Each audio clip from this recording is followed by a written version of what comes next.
আজকে কিন্তু যাবো একটু কলেজ স্ট্রিটে, তো তার জন্যই দেখো একদম রেডি হয়ে নিচ্ছি। কলেজ স্ট্রিট মানে তো বুঝতেই পারছো বইয়ের জায়গা, বাট আমি না খুব একটা বই পড়তে তেমন ভালোবাসি না, বাট এই বইটা আমার দরকার, তো তার জন্যই যাব। আর বাইরে ভীষণ রোদ, তার জন্য তো সানগ্লাসটা একদম লাগবেই আমার। তো রেডি তো একদম হয়ে নিয়েছি, তার আগে খাওয়া দাওয়া করে নিয়েছি। আমি আর মা যাব আজকে, আজকে কোনো বন্ধু বান্ধব যাবে না সাথে। আজকে মাকে নিয়ে যেতে আমার লাগবে, তো ওই জন্যই যাব।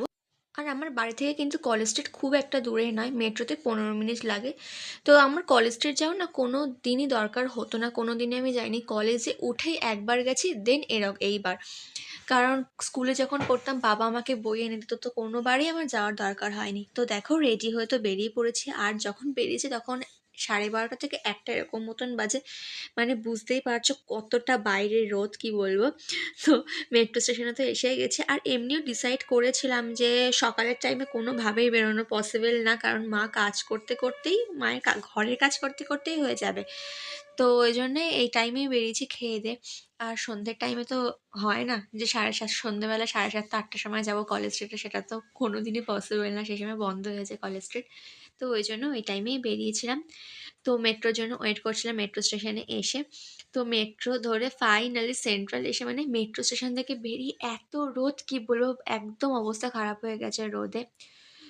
তোমরা হয়তো অনেকেই জানো না, college street not only India, এশিয়ার লার্জেস্ট বুক মার্কেট হলো এই কলেজ স্ট্রিট। এখানে মানে সমস্ত রকমের বই, কী লাগবে আর না লাগবে, এভরিথিং বুক এখানে পাওয়া যায়। তো দেখো মেট্রো স্টেশন থেকে নেমে মেডিকেলের সামনে দিয়ে তো যেতে হয়, মানে 10 থেকে 15 মিনিট, বলবো না, 10 মিনিট হাঁটলেই কিন্তু কলেজ স্ট্রিট।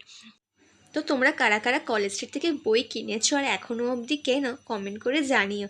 আর আমার ভিডিওগুলো তোমরা কে কোথা থেকে দেখছো একটু কমেন্ট করে প্লিজ জানিও, তাহলে তো আমি বুঝতে পারবো যে হ্যাঁ আমার ভালোবাসার মানুষগুলো আমার ভিডিও তাহলে দেখছে। আর ভিডিও ভালো লাগলে কিন্তু সাবস্ক্রাইব করতে একদম বলবে না, সাবস্ক্রাইব করে পাশে থেকো। আর ফেসবুক থেকে দেখে থাকলে ফলো করে দিও আমার। তো দেখো কথা বলতে বলতে তো বেশ অনেকটাই চলে এসেছে। আর আমার মা কোনোদিনই কলেজ স্ট্রিটে আসেনি, তোমাদেরকে তো বললামই কোনোদিন প্রয়োজন পড়েনি।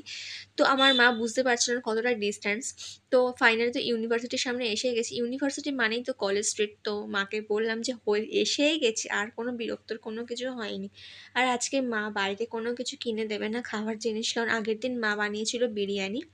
তো সেটা খেয়েই, সেটা যেটুকু ছিল সেটা খেয়েই বেরিয়েছি।